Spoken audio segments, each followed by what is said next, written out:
Hello and welcome back to Taxation is Theft, the show that talks about all the ways the government is ripping you off and what you can do to stop them. Broadcasting live on Facebook and YouTube from an underground bunker deep within the jungles of Mexico, I'm Dan, Taxationist Theft Berman, former candidate for President of the United States, currently in the race for Governor of Texas. And today I have an awesome, amazing guest with me, Peymon Mottahedeh. He is the president of the Freedom Law School, which he founded in 1996. You can visit his website at livefreenow.org. And Peymon is an expert on the income tax. And we're going to be talking about the capital gains tax. Everybody's out there going to the moon on GME and AMC and all these stocks. And they're making money hand over fist on cryptocurrency. And everybody's talking about how we're going to have to pay capital gains tax on it. But we're going to hear about how we don't have to pay it or how not to have to pay it. I first heard about Peymon and his work over 10 years ago, when I started trying to figure out how to not pay the income tax. It's been a really interesting journey, but his work has just helped me along the way to really kind of uncover how this all works, because the income tax is really a complicated mess. It's supposed to be, because they don't want us to figure it out. So I consider Peymon an expert and a leader, and hopefully you're going to learn some really great information from him today. But before we get started, of course, if you're watching the live streams, please remember to like and share and comment and ask your questions. We'll keep an eye on those and try to answer any questions you have. Super important to like and share because, of course, they don't like us talking about these subjects. And this show has been shadow banned on every platform. So every time you share, every time you specifically give this video link to somebody, that helps to make sure that we're spreading this information, because those algorithms aren't helping us. Tonight's episode is brought to you by the Nugg of Knowledge, indoor-grown, chemical-free, smokable hemp flower and Delta-8 vape cartridges. Get them while they're still legal at nuggofknowledge.com. And now on to the show. Peymon, welcome. Thank you for having me, Dan. My pleasure. Absolutely. Absolutely.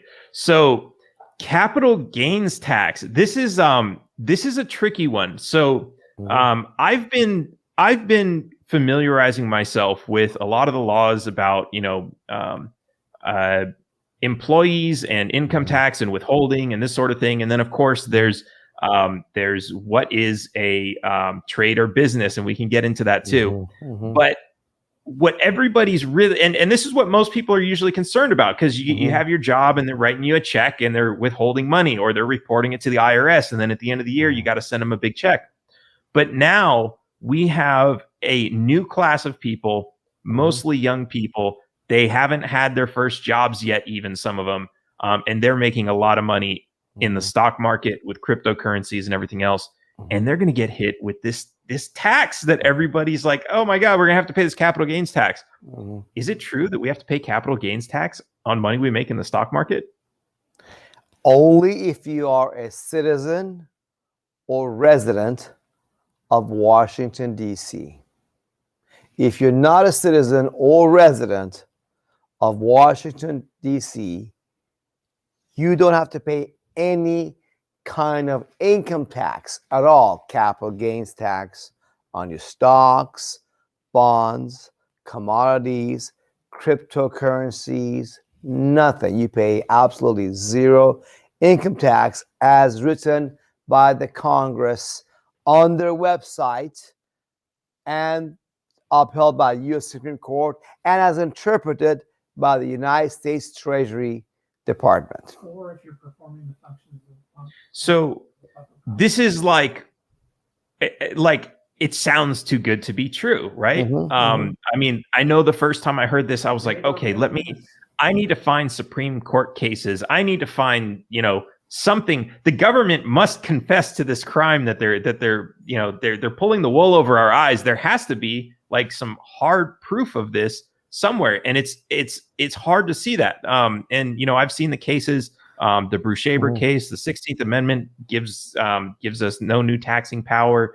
All these cases that are out there, but even then, it's sometimes almost vague, where it's still like, okay, how do we know this for sure? So for somebody hearing this for the first time, how do I know? So you're telling me I don't have to pay capital gains tax unless I'm a citizen or resident of Washington, D.C.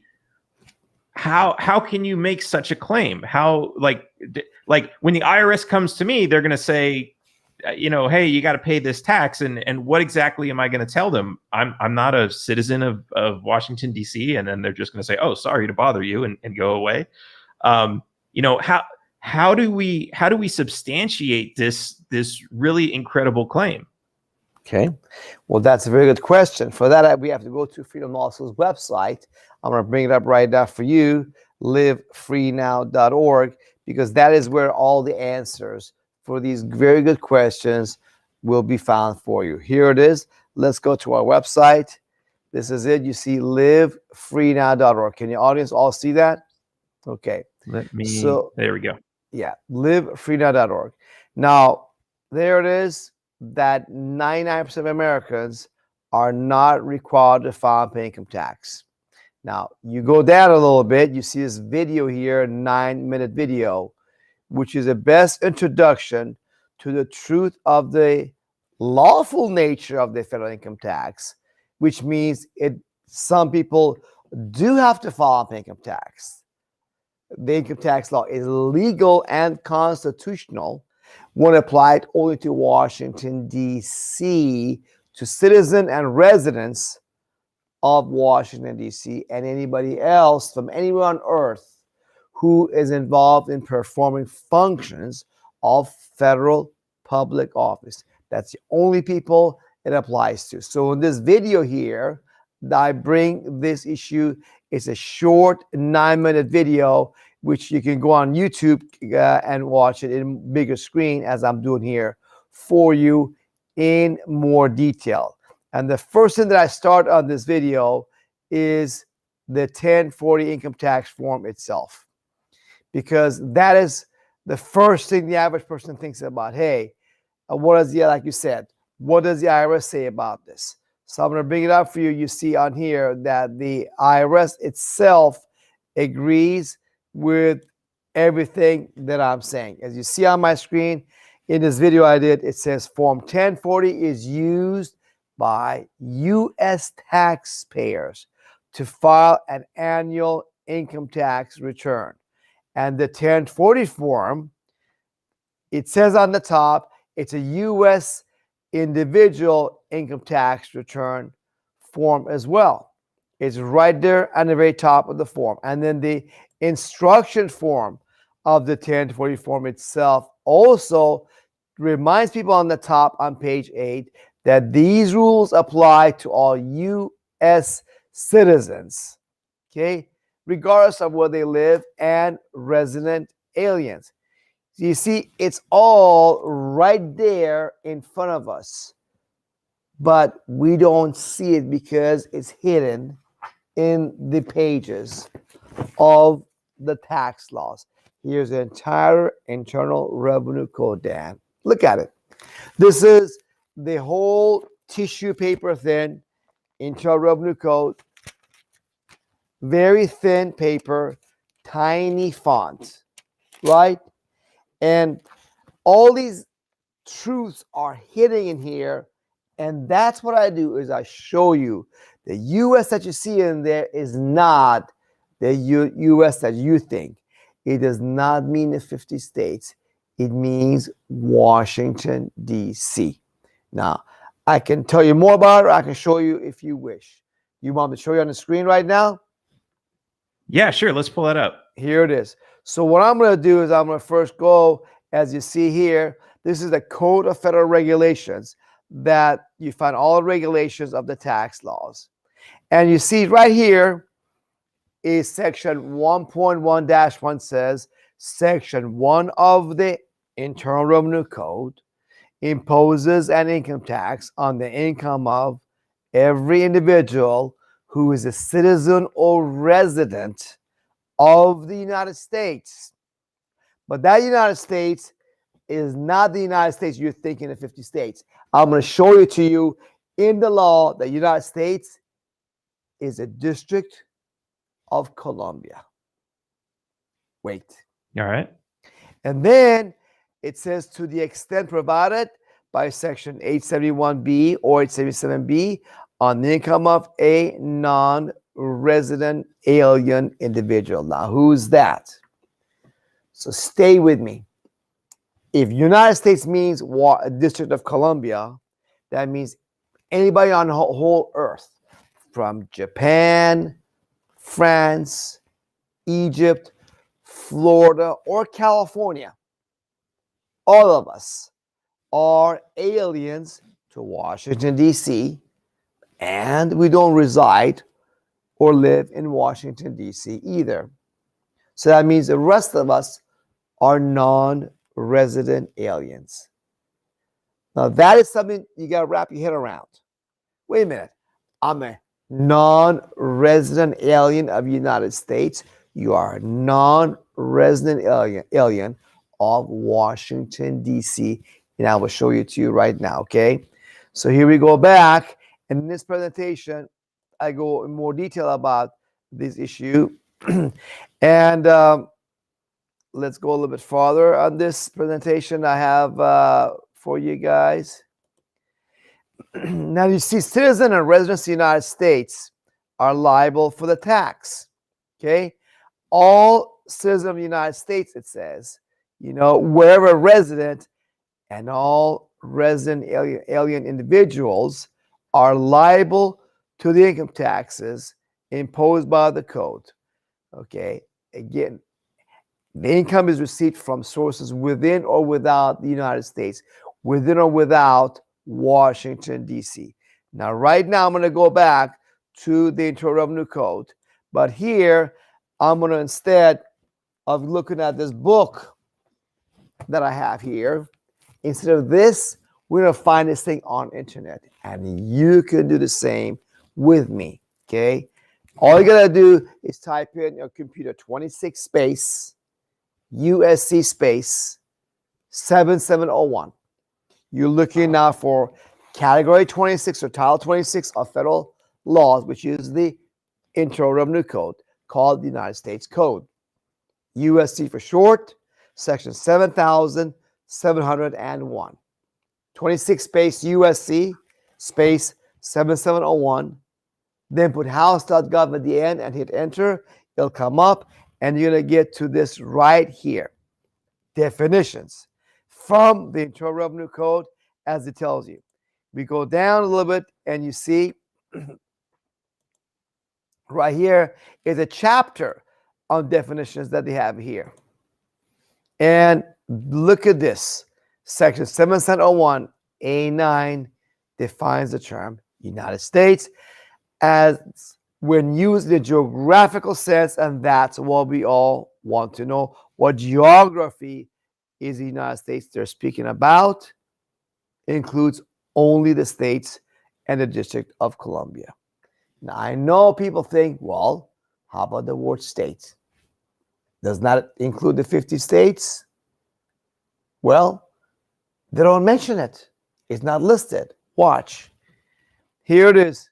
You're going to be amazed to see that the term state does not include, here we go, the 50 states. The term state shall be construed to include the District of Columbia, where such construction is necessary to carry out the provisions of this title. Look at that, folks. It is Washington, D.C. plus Washington, D.C. includes still Washington, D.C., right? Now, what happens is everybody says, well, come on, Paymon. It doesn't say that it only includes Washington, D.C. or District of Columbia. The 50 states must be included in there. It's clearly implied. I mean, obviously, the state is the 50 states, right? Not according, Dan, to the U.S. Supreme Court. Do you guys accept the U.S. Supreme Court as authority interpreting the laws? It's a pretty strong one. Well, let's see what the U.S. Supreme Court says. In this presentation, I'll go a little bit farther, and I'll show you now a U.S. Supreme Court case that will go over stuff in more detail. Okay, here it is. Case of Meese versus Keene. U.S. Supreme Court, 1987 case. And what does it say? It says it is axiomatic, which means self-evident or obvious, that the statutory definition of the term, that means something defined in laws written by legislatures, when it's defined in laws by legislatures of the term, excludes unstated meanings of that term. So something about that term state that's not there, it's not there. The term 50 states is not there, is not listed, therefore is not listed. You could not say something is there when it's not listed. And the Supreme Court further goes on and tells us even more in this other case of Gould versus Gould in 1917. Okay, what the Supreme Court tells us is this, that in the interpretation of statutes or laws, levying or imposing taxes, in understanding laws that impose taxes, it is the established rule not to extend their provisions. The provisions of tax laws, you cannot extend them by implication, by implying, beyond the clear language, clear import of the language used. If the language does not clearly show that it's there, it's not there. Or to enlarge their operation, the operation of tax laws, you cannot enlarge them, make them bigger, so as to embrace matters not specifically pointed out. If it's specifically not there, it's not there. The term 50 states is not there, it's not there. You cannot assume that it's there. And on top of that, look at the blue highlighted areas, Dan. In case of doubt, if you have any doubt about it, whether 50 states is implied there or not in a definition of the term state, they, meaning the tax laws, are construed or interpreted most strongly against the government power to tax and in favor of the citizen not being taxed. Case closed. The entire federal tax laws right here is written primarily to apply to Washington, D.C. They deceived us because way back when they came up with this stuff in 1913, they used the term United States. They didn't tell you, oh, we're not going to use the ordinary everyday meaning of the term United States to mean the 50 states. We're going to mean the word, Washington, D.C., where the federal government has exclusive, complete power and jurisdiction to do whatever they want and tax it any way they want in Washington, D.C. and territories. And the Supreme Court has said so. The Supreme Court has said in Washington, D.C., the federal government can tax any way they want to without any constitutional limitations that apply to taxes in the 50 states. And back then, law books were hard and expensive to find, very hard to find. So this stuff was hidden. Now, through the magic of internet, laws being listed for free on internet, you can see the truth for yourself. You used to have to buy these books to find the laws hidden in these little tabs I got here, these stub definitions. Now, just like me, you can go online, click, click, click. It's all right there. Look all the stuff up. And all the stuff that I'm telling you, you'll find them listed in our website, Freedom Law School. All you got to do, if you want to read about it, go to the petitions tab on our website. And then when that comes up, you'll see why at the bottom of the page, 4 different petitions to write to Congress about the individual income tax, to stop income tax withholding, Social Security taxes, and 1099 information reports. When you open up these tabs, okay, you see the petition about these things, which includes a letter that is meant for you to write to your congressman. Here it is. You can click on a petition right here. By the way, explanation about this stuff is on videos on these pages, Dan. So if you open up this PDF right here, the sample letter comes up. I'm going to bring it up for you right now. There it is. It's coming up right now. You see this letter. It's a little slow.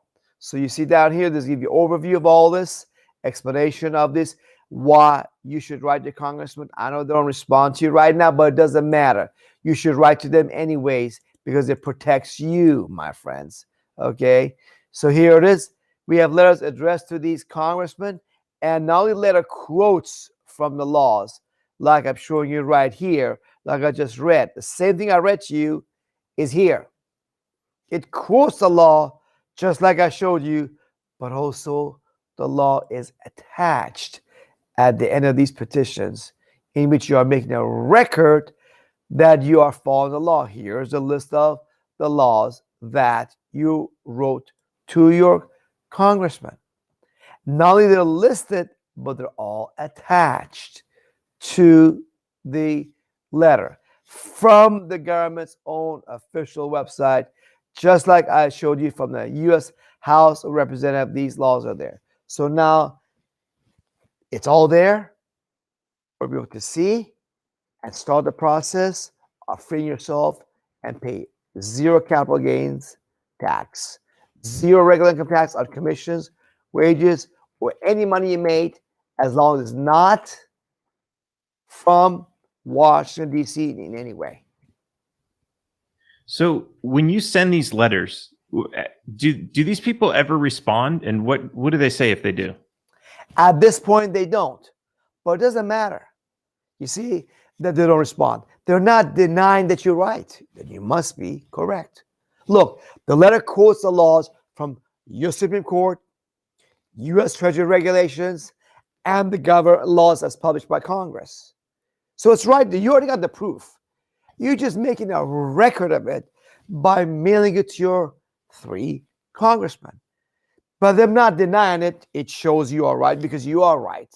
Then with that, they'll never ever want to take that to the jury because the jury will see you are right and acquit you. These tools were not available to us a few years ago, Dan. I didn't have this stuff figured out quite like this just a few years ago. So they'll respond to you, it doesn't matter. In fact, not you are following the law, but when they ignore you, they're showing that you have no more obligation to pay income tax at all. The record is right there for anybody to see it in the future. I'm just curious though, like, because I know Ron Paul was, an opponent of the income tax. Thomas Massey appears like he's kind of getting close to that. I'm just wondering, have they ever received a letter like this, and have they ever responded to it, and have they said anything, or are they kind of, because I get this question all the time, right? Well, are there any congressmen that know about this, or like, is it really just a big conspiracy? And like, I have this feeling talking to people, even like Massey, that like he doesn't even fully understand it. He just takes it for granted as that's how it is, because he grew up like, he was born after this law was implemented. He was told growing up the whole time, well, that's what the law is. Mm-hmm. Like, has anyone ever like shown any interest in like saying like, oh my God, this is a problem, we should expose this? Not yet. And I do not know of anybody who has written to Congressman Massey, which I really like, directly yet. And so that's why we're having people all over America do this, because I cannot be the one always to reach out to all these guys. It's tough to get through to people, even Massey, to get up to speak at an event I wanted to do. I never talked to him. He's at Acapulco. His aide said, no, he's not going to do that on Acapulco, won't be speaking there. So it's not easy, but the more of us to do this thing, one of us will get the attention of one of their aides, and the aides will get the attention of the congressman, and we go from there. Awesome. Well, I'm going to definitely see if I can find some of his constituents, and maybe that'll bring a little bit more weight. Because I actually, specifically, I've seen him tweet about how much he hates Social Security and how we could just get rid of that program. So I think that would be a very great ally, somebody who is elected to Congress who could help shed some light on this. But I want to ask this too. So, okay, so it makes sense, right? That like this and a little bit more background for everybody else. There was an income tax. There were two income taxes that were created and imposed before this one, and those were both ruled unconstitutional. And so they basically, we had to get rid of them, and they had to come up with this new one. And so, so we're like, it's kind of a whole scam how they put this thing in. But at the same time, when they have everyone believing that, like, oh no, you've got to fill out the form, you got to check the boxes, you have to, like, when you get a form to, you're applying for a job and you get a form that says, are you a U.S. citizen? It's like everybody, of course I'm a U.S. citizen, and you just check the box without even thinking about it. Right. So this is something we really have to understand.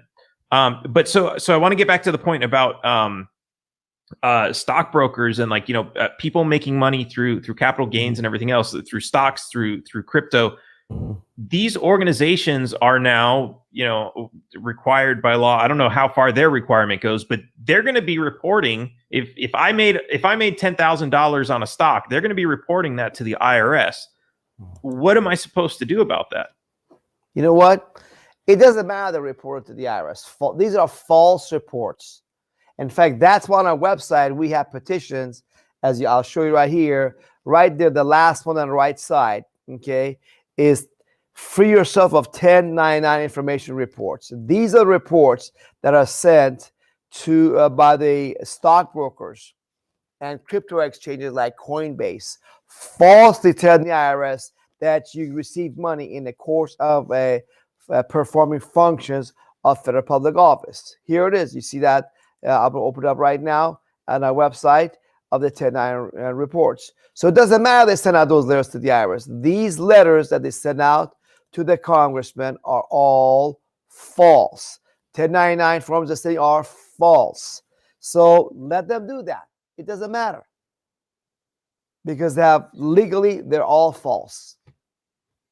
And so now what we're trying to do, we're working on trying to stop these third parties from sending out these false reports to the IRS. So that's something that we're working on right now, because it's not always easy to do. Small business owners are easy to explain this to, but the big companies are harder. That's where it takes all of us out there, do our part, educating our neighbors, our small business people, local business people, small business owners, and then the bigger corporations to follow the law as written by Congress. Yeah. And I mean, it's, I get that question all the time too. So, if I'm going to work for a big employer, especially if it's a big company, right? A lot of people are like, well, I'm not going to turn down a $60,000, $80,000, $90,000 job just because they're trying to make me sign a form. Like if I have to go work somewhere else, like I'm not even going to make as much as I would here with taxes taken out. Right. And so they feel like they just have to fill out the form, and I get it, right? Like if you look, I mean, even McDonald's, right? You're not making a whole lot of money, but their entire HR department has been educated in government schools, brought up through the entire tax system, and told this is, when you get someone, obviously you make them sign this form. And you, some little employee coming in here for a job, you're not going to convince them to change, this whole thing, especially when they're like, if we did that, the IRS is coming after us, and we're a multi-billion dollar organization. They're going to take everything we have.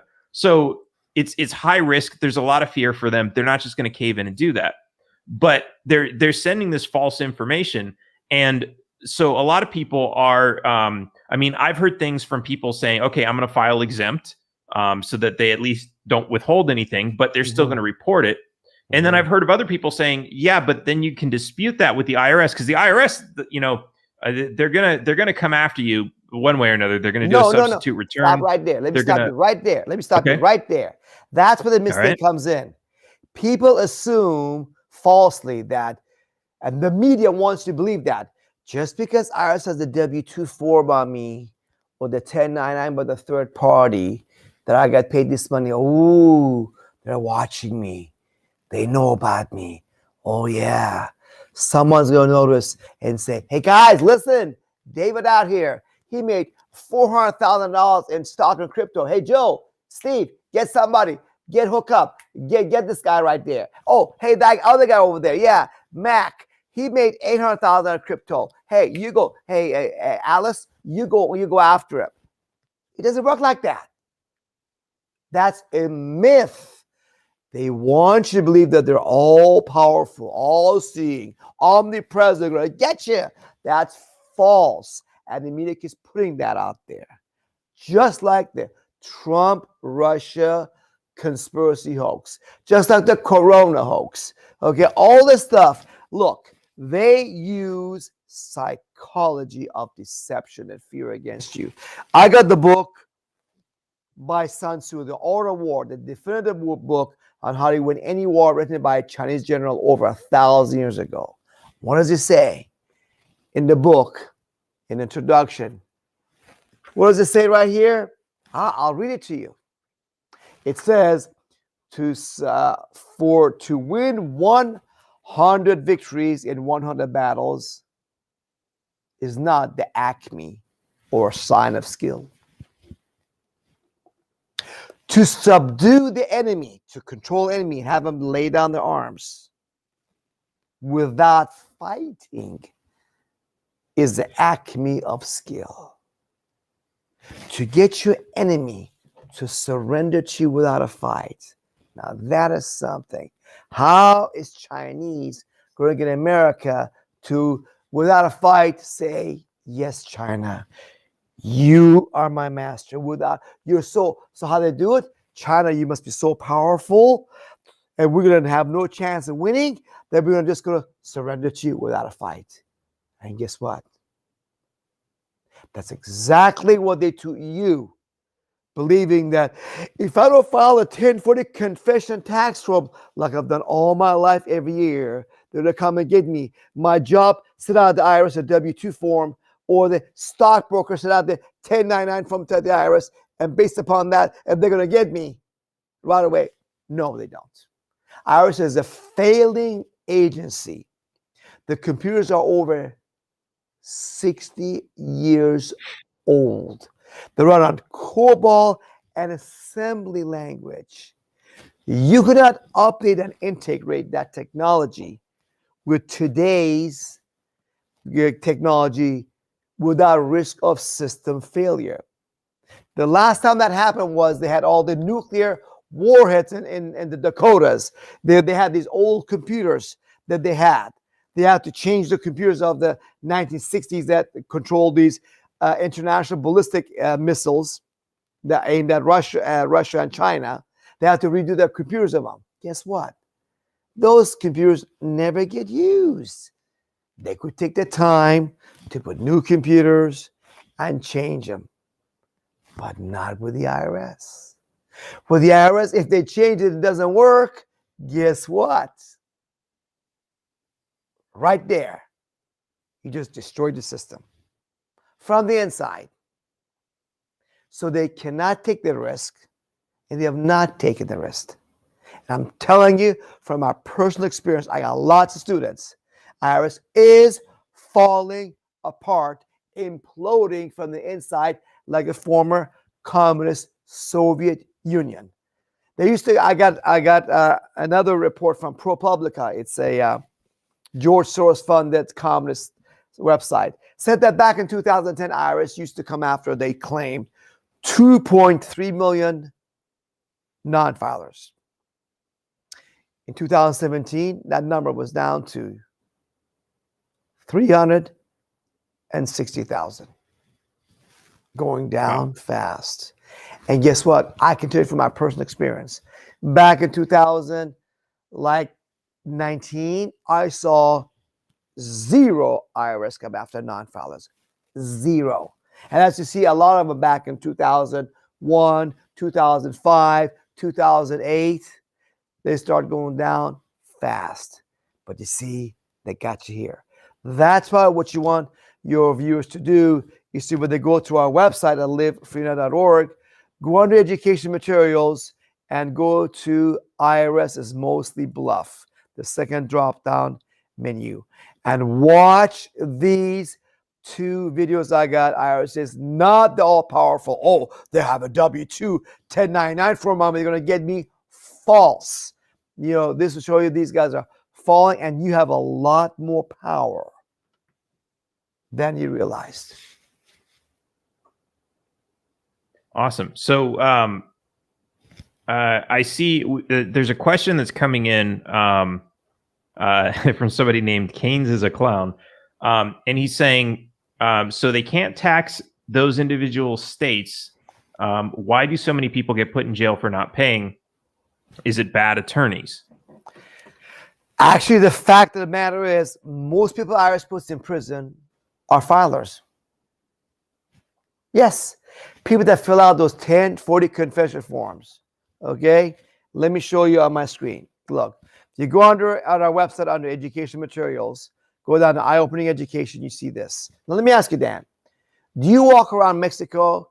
Anybody out there walk around the streets worrying about being struck by lightning? Staying home because you might get hit by lightning? Nope. No? Well, guess what? Nope. According to IRS's own numbers and facts, you are twice as likely to be struck by lightning than to be sent to prison for not filing 1040 income tax confession forms. Yep. So non-filing is actually very safe.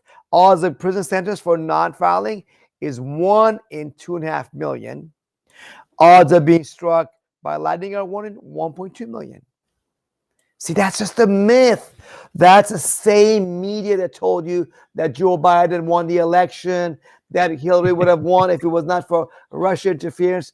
All the lies, the corona hoax, double mask, social distancing, lockdown, don't have visitors. I was in LA visiting my relatives a year ago, and one relative and my other relative would have let me go visit them or come to see me. Because the media, that people believe in the media, even Fox News, not just CNN and MSNBC. So, see, what people do not know is this. The 1040 form, when you sign it, that tiny font, I've made it big for you here. It's all under penalties of perjury on the right side, which means throw me in prison if everything on this form is not true, correct, and complete. So you take the chance of going to prison when you file. And guess what?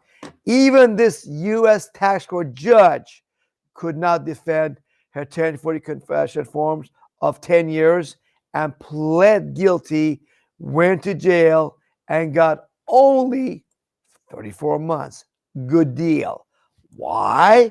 Because she religiously filed and paid and gave up her power and put the rope around her neck every year.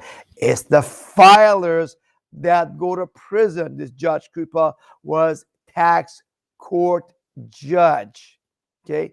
Now I'm going to show you what you're going to find amazing. There's, according to the IRS, back in 1996, there were 63 million non-filers.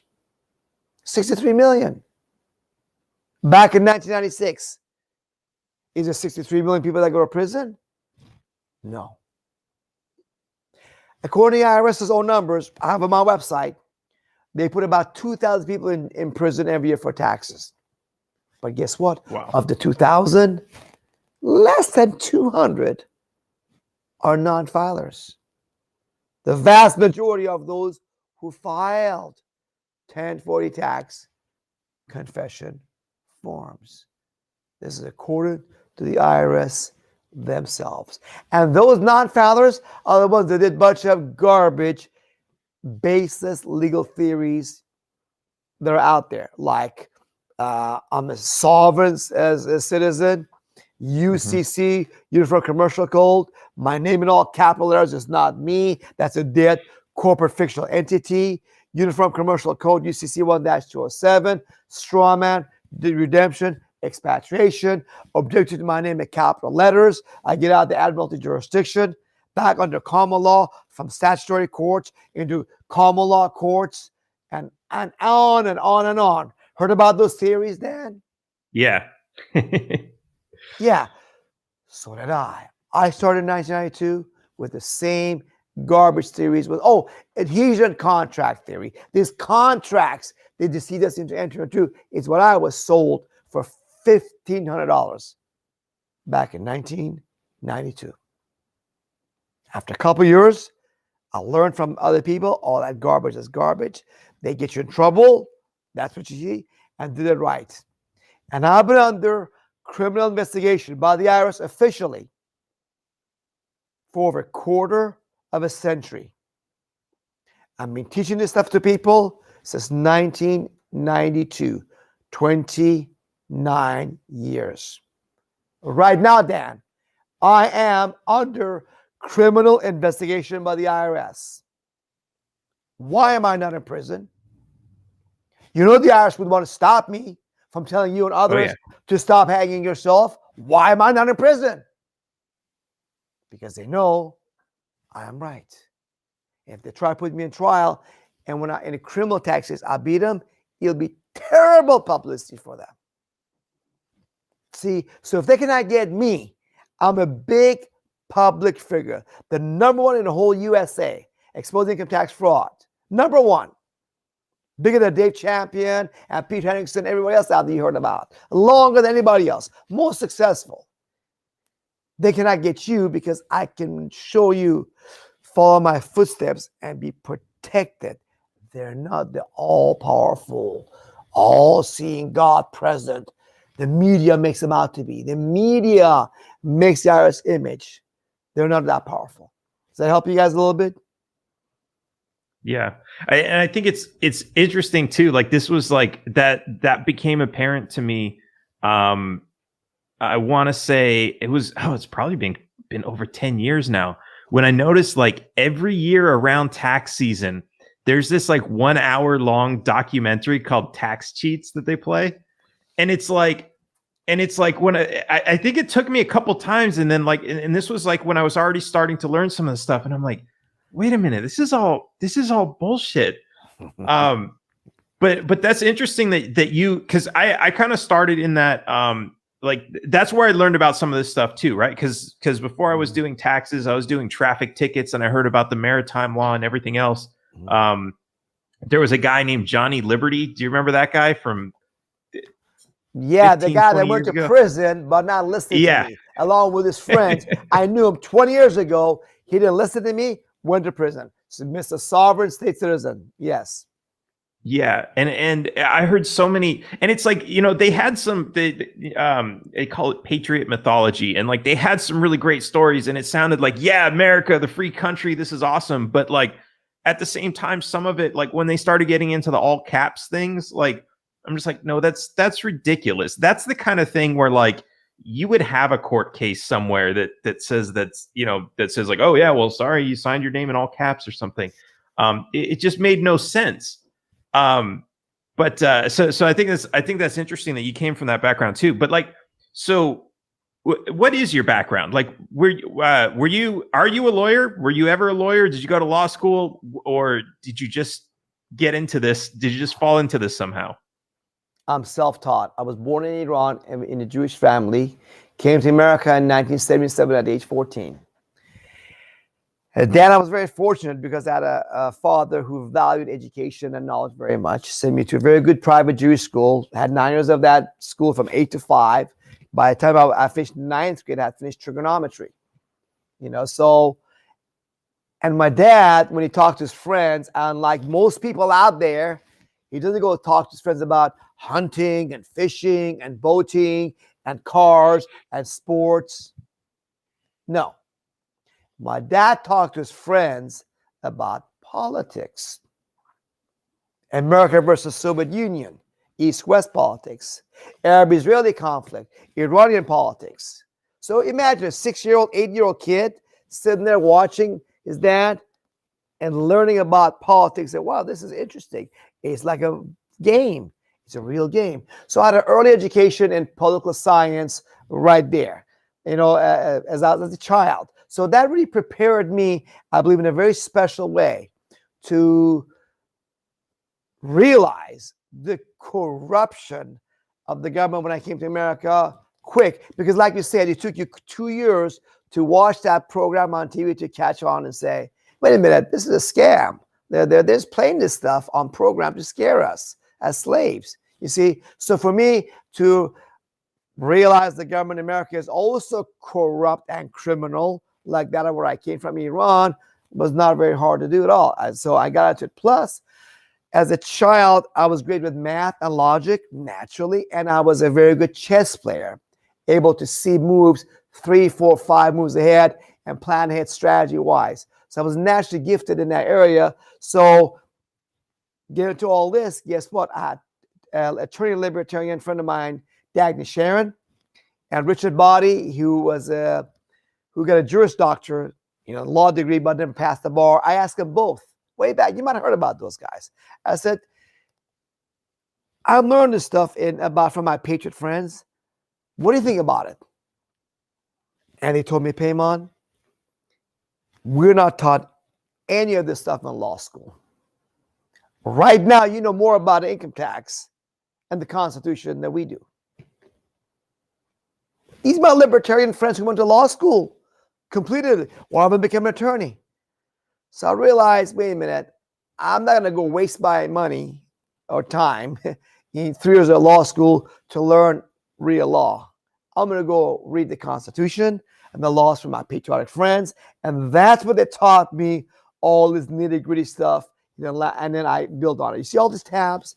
This is my main IRS code book, internal code book. You see all these tabs are all important sections in his big book. I've learned from others and in my own research. So that's how I got to be self-taught and know more about this stuff. And I tell Freedom Lawyers in America, Larry B. Kraft, Don McPherson, other people, I tell them how to file IRS procedures to beat the IRS. Nice. And I mean,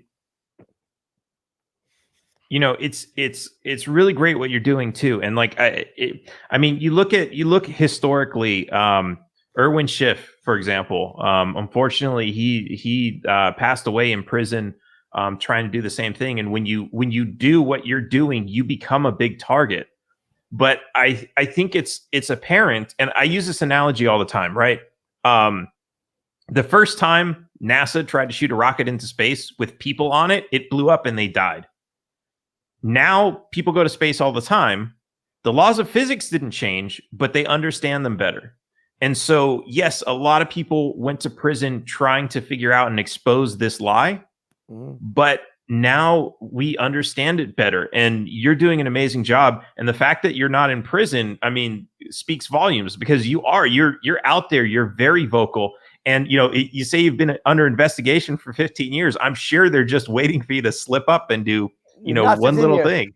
Since 1994, 27 years. 27 years. Yes. That's I can show it on my website. Look, I can show it on my website. You say, Paymon, really? Are you kidding me? Yes, I do. In fact, let me tell you that about Irwin Schiff. Irwin Schiff was a friend of mine. I met him about 1996. And we became friends. He lived in Las Vegas. He was, Peter Schiff's dad. And I know Peter Schiff when he's my age and from year 2000, he was a nobody. We were just, regular guys talking, Peter and I. And when Irwin got charged, I went from Los Angeles and visited him in Las Vegas where he lived. I said, Irwin, look, myself and all the other top lawyers and freedom paralegals I know in the movement want to work with you, help you win. Your victory is all of our victory. Let us help you. Not only Irwin would not listen to me before on his errors, on his mistakes, what he should do, because after he was much old, he had white hair, and my hair was still dark at that time. Okay. He says, they don't have a case against me. I'm going to beat. All right, Irwin, I can take a horse to water, but I cannot make him drink, can I? That was his choice. So, but I'm going to show you this. IRS has tried to stop me, and they can't. Let me give you some examples. Here it is at our website under victories. fear of lawsuit victories over the IRS, and student victories. I got a lot of those. You let me go to my own victories. Here it is. Number one, here it is. And I'm telling you, this is a fact. They had me in 1994 under investigation as potential fraudulent tax protester promoter. Here's a documentation proof of it right there. When I filed, here it is. Here it is. This is the agent's notes in 1994. Case history sheet from Agent Paul von Ravensburg. My name on top left, Peymon Mottahedeh, you see. And you see in the yellow highlight part down the right side, RECD, received case from MGR, manager, right? Developed and referred potential fraudulent tax protester promoter. That's a small notes on the right-hand side. I'm going to zoom in for you because it's hard to believe. There it is. Okay, and this is not stuff I'm making up. You can read it on your own. On the left side, Sue Gary, CID, Criminal Investigation Division. Sometime in 1994 on the left was referred my case. Look down below, Sue Gary, CID.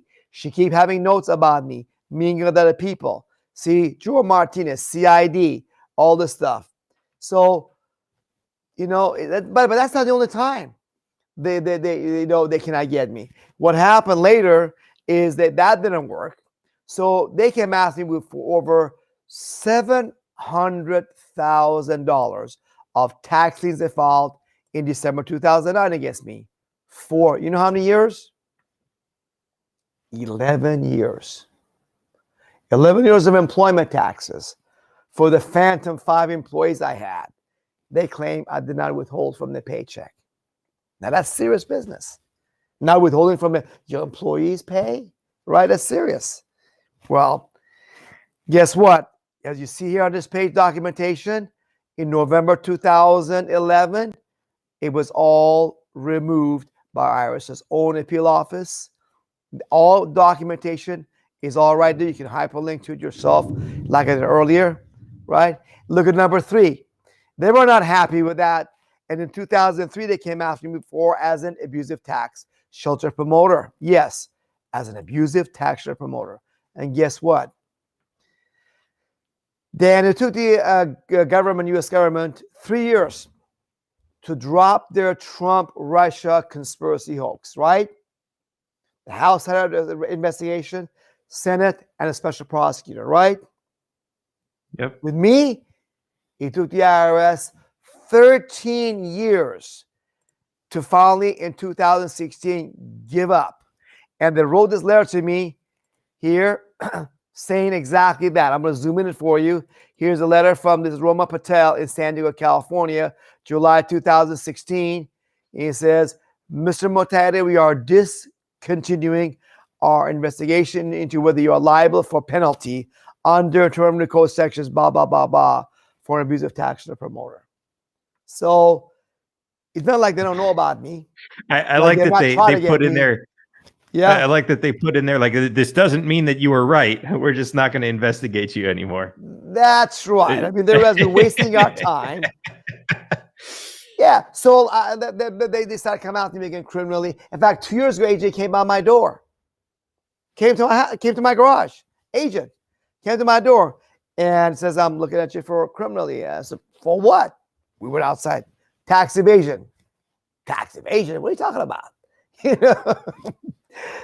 By the time we were done, that guy was sweating beads above his lips, and he couldn't wait to get out of there. Because I showed him, I'm not breaking any laws. He said, oh, you got a tax court case on appeal? We will leave you alone. Yeah, we'll leave you alone. I'll let you know, because I was telling him what his own paperwork I grabbed from him, what it said. You know? So these guys are a bunch of incompetents. They're not. The all-powerful God, they want you to believe. Remember Sun Tzu. The skill is what? The trick is what? The great victor is to subdue the enemy without fighting. When you file a 1040 form, you surrender. You sign a 1040 form under penalty of perjury. Under oath, you put the rope around your neck with over 100 million other Americans put down on the ledge. and say to yourself, I hope they don't come and audit me. I hope they don't come harass me. Please don't let me be the one that they pick their tax return and hang me. Right? And you did it on your own. You stop putting the rope around your neck. Stop it. No more filing those forms at all. Put the rope around your neck. That was the number one step you need to do. And something else, anybody who's into crypto, let me tell you this, is another big problem. Those of you with the crypto, notice now the new form that they have, it says, at any time during 2020, did you receive, sell, send, exchange, or otherwise acquire any financial interest in any virtual currency? Yes or no? The only way not to put the rope around your neck is not to fill out the form in the first place. And I don't care if Coinbase and Gemini, all these crypto exchanges, send out W-1099 to the IRS. So what? Or your stockbroker. So what? That's not nothing. That's a false report, and I can help you beat that, folks. People don't know that we can beat them at this stuff. In fact, I've done it for so long, Dan. Guess what I did? What I did finally, about 8 months ago, I did this. In addition to my claim of 99% of Americans are not required to file income tax, I came up with a 7-year, $1 million guarantee. If people want to do it on their own, they can. If they want Freedom Law School's help, they can. I'll help them. Okay? So this is available. If they want our support, we'll do that. But that's how weak the IRS is. You got to recognize it here and here, that you are more powerful than the IRS if you stop putting the rope around your neck. All right, so I got a couple questions real quick. We're coming up on the end of the show, but I want to ask. Well, we kind of asked this already, but so an employer makes you sign a W-4, and you really need the job, you want the job. Is it okay to sign it? And if they do withhold, can you get that money back? Yes. Without filing a return. Hold on. First of all, well, let me ask a question. Stop this stealing in the first place. Don't let them steal your money in the first place is number one. Once they steal it from your paycheck, you voluntarily let them take the money to apply it to any taxes you may owe. Yeah, yes, you can and should have your employer follow the law and stop the stealing. So if you go to the page I showed you, under petitions and how lawfully free yourself, you can also the petition on there. Here we go on the petitions. Here we go up. Let me go back to that one. Here we go. There's one on how to stop withholding for yourself of tax withholding on the bottom, second from the left. You follow the instructions on this form. Yes. You may file a W-4 form exempt, okay, with attachments, which you must attach to show you're doing this under duress, under force of the employee who will not hire you or keep you. Here it is. Fill it out. And at the bottom, you see this yellow stuff? You cite the laws you relied upon. And you have the laws that you cite there attached. So in the future, IRS cannot use it against you. Here it is. Here's the laws attached that you're relied upon, okay? So you must do that, okay? That's the critical thing. And guess what? The term employee for withholding by law, look at this, folks, is not what you think it is. Employee includes an officer, employee, or elected official of the United States, which means Washington, D.C. A state, Washington, D.C., okay? That so is not someone in the 50 states. So all the instructions are there, follows on our website, and you can stop the stealing. All right, one more. Actually, if you can pop that definition back up, It says an officer of a corporation, and I have people asking me all the time, well, I have an LLC. I'm a plumber or an electrician, and I do my business under an LLC. Does that include that type of corporation, or is that specific to some sort of government corporation? That is to any corporation that performs functions of federal public office. They define as trade or business. Okay, and that's what that is. So if you, for example, military contractors, Boeing, okay, performs makes planes for the military. Boeing performs functions of building military planes for the federal government, or Raytheon. Those guys must pay income tax. In fact, I'm going to show this amazing thing on my screen. You're going to love this. 26 USC 7701 house.gov. One more time. This time I'm going to show you, here it is as it comes up, that the term trade or business means performing functions of federal public office. Ready? Here is 7701. Let's go down to A26. It'll blow you away when you see its definition. They define everything to the minute degree. Here it is, A26. Look at that, Dan. The term trade or business includes the performance of function of a public office. And, wow. and this one is especially hidden too, because if you look at self-employed, it says something about trade or business, but then it says it says trade or business as defined in section like 861 or something like that. And if you go there, it just says it defines trade or business using trade or business. Like a trade or business is something you do while you're engaged in a trade or business, and nowhere in there does it actually say, oh, there's an actual definition, and it's over there in 7701. So that's just another one of those like ridiculous. It's a web of lies to hide it. But sure, no, it's there. You just don't see it. It's right in front of your eyes. You just don't know where to look for it. You see, right. I'm going to show IRS at their own website, irs.gov. On the page they say, am I required to file a Form 1099 or other information return? Look, what do they say? Their own instructions. It will blow you away. It says, if as a part of your trade or business, government performing functions of federal government office, you make any of the following types of payments. Then you got to do that. See, they use the word trade or business deceptively. You think it's your own small business, and it's not. Yes. They have a really, really misleading definition on their website of trade or business too. And it's you read that and then you read the law and it's like, no, these aren't the same thing at all. It's absolutely insane. Well, and they have and for anybody listening too, there's an entire section on the IRS's website that says like, oh yeah, don't listen to these people who say you don't have to pay the income tax, and here's all the phony excuses they use, and here's why.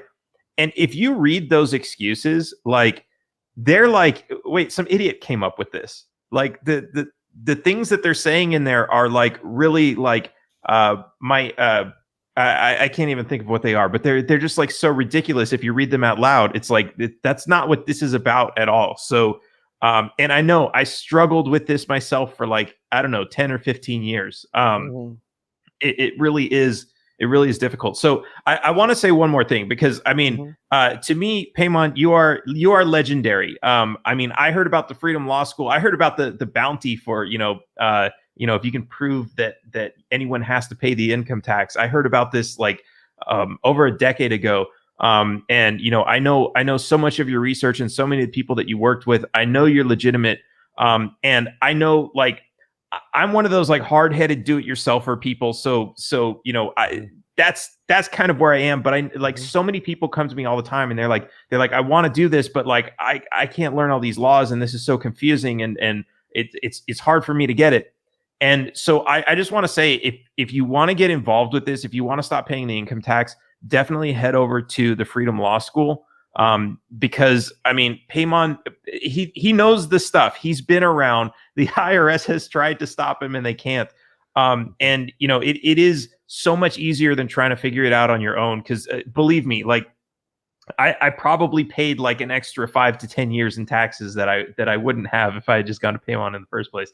So don't do that. But I mean, and especially now that you've got this guarantee, you know, for what you're doing, you know, that's amazing. And like I can't say this enough. Like, we have this massive out of control government. I don't like spending money. I don't like earning money and then giving it to somebody who's going to drop it on hospitals and schools and you know, innocent people all around the world. Like I don't want my money killing people. And this is such an amazing way to just say, hey, I don't want to participate in this. Right. You're stealing from me. I'm not going to let it happen. And you're not going to use my money to kill innocent people or to do all these immoral things around the world. This is something, and this is why I'm so glad you have this program, because one, you have all the information there. You make it really easy to understand, and you actually stand behind and help people stop paying. Because I mean, how many people are already not paying? I think non-filers, you said it's like 60 million. And then on top of that, there's I guess I think it's even more than that, because there's just people who aren't even like on the record. We're halfway there. Let's get everybody else to stop filing and stop paying. And you know, this is how we force the government to shrink. Just stop giving them our money. There you go. 63 million non-filers was IRS's estimate in 1996. Now it's probably 80 million, I'm guessing. 80. And let me tell you how the truth is there. Just hide it in front of your eyes. Look at this. You know how they started about, it was that 15, 20 years ago? You have to give your Satan surveillance number on your driver's licenses, right? You know, Satan surveillance number 666. You don't have to be a Christian or believe in that stuff, but you're not going to believe this, but I'm going to show it to you, okay? Look, go online, look at this right there, okay? Type in 42 USC, 42 space USC space 666 house.gov. This is social, you know, it comes up right here. Requirement, okay? Guess what this is? There's a section, look at that. Requirement of statutory prescribed procedures to improve effectiveness of child support enforcement. Look at that. From Title 42, the public health and welfare, right? Social Security grants to states for aid and services to needy families with children for child welfare services. So guess what? I'm going to scroll down. Here it is, right? I'm going to go to A13. Got it? 666 A13. You won't believe this, but this is where they put the law in there that states can ask for your Satan surveillance number to make sure deadbeat moms and dads pay child support for their poor children. Yes, there it is. Recording of Social Security numbers in certain family matters procedures require Social Security number of any applicant for professional license, driver's license, occupational license, recreational license, or marriage licenses be recorded on the application. It's there. That's interesting. That is right there. They're giving you a middle finger right in front of your face. We got you. You cannot get rid of that Satan number without it. Cannot buy and sell, do anything. There's one rule, government control. That's a satanic attempt to control, which is why I call it the IRS. It's really Satan that uses fear and deception. And I talk about God's love of truth. That's your key to freedom, my friends. You were meant to watch Dan interview me. You were meant to live free. You were looking to live free. Well, guess what? You found it. It's up to you now to continue your path to freedom. Let your love of freedom guide you to freedom that you've been seeking. Yes, Dan. Absolutely. Joker's asking Freedom Law School. Yes, it's Freedom Law School, and the website is livefreenow.org, right? Yes. All right. Awesome. Well, thank you so much for joining me today. This has really been awesome. Hopefully, we've convinced some people not to pay taxes on their winnings that they've made this year. And this applies to what else? Gambling.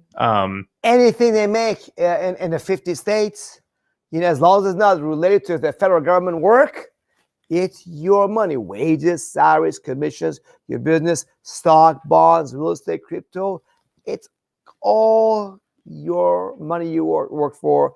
The founding fathers put limitations in your Constitution that they could not get around. So they try to use the Washington, D.C. loophole and deception that United States means the 50 states to enslave you. So listen, call our office if you need help. Okay, we'll be happy to help you. Guide you through our website, to our YouTube channel. So don't feel like you cannot call us. We would love to help you live free. Go to our website, watch the videos there. The page is there at livefreenow.org. Then you're welcome to call us. I do a once-a-week weekly program, Thursday nights at 7 p.m. I do recordings and I educate you further and answer questions for free. I got one final question that just popped back in my head because I was on a call the other night with a few people about repealing the 16th Amendment. 3 of them happen to live in Washington, D.C. So if you live in Washington, D.C., do you have to pay it? Yes. It applies to citizens and residents of Washington, D.C.